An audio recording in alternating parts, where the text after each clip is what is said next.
দেশনেত্রী বেগম খালেদা জিয়া আমার মায়ের মতো, আমি তাকে মায়ের মতো শ্রদ্ধা করি।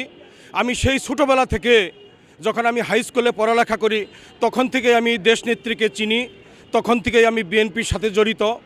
এই যে হঠাৎ করে আমাদের দেশনেত্রী তার চলে যাওয়া আমাদের এক অসীম শূন্যতা, এই শূন্যতা পূরণ হবার নয়। বাংলাদেশের আগামী দিনের ইতিহাসে এই রকম জগৎ বিখ্যাত নেত্রী, এই রকম দেশপ্রেমিক নেত্রী বাংলাদেশে আর কখনো আসবে না। আজকে যে বিগত স্বৈরাচারী হাসিনা সরকার যদি খালেদার উপর এত দমন পীড়ন না করত, তার উপরে যদি এত টর্চার না করত, তাহলে হয়তো এত সহজেই এত তাড়াতাড়ি আমরা দেশনেত্রীকে হারাতাম না।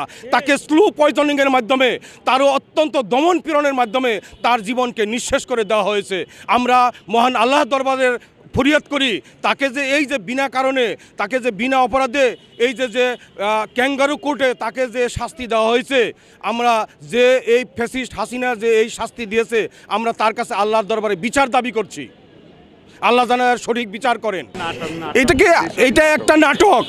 কারণ বাংলাদেশের হাইকোর্ট ওনাকে বলেছিল উনি হচ্ছে রং হেডেড, উনি যা বলে সেটা করে না এবং যেটা করে সেটা উনি বলে না।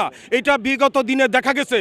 আমাদের যে নেত্রী প্রয়াত হয়েছেন উনি একটা কথা একসময় বলেছিলেন যে বিষধর সাপকে বিশ্বাস করা যায় কিন্তু হাসিনাকে বিশ্বাস করা যায় না।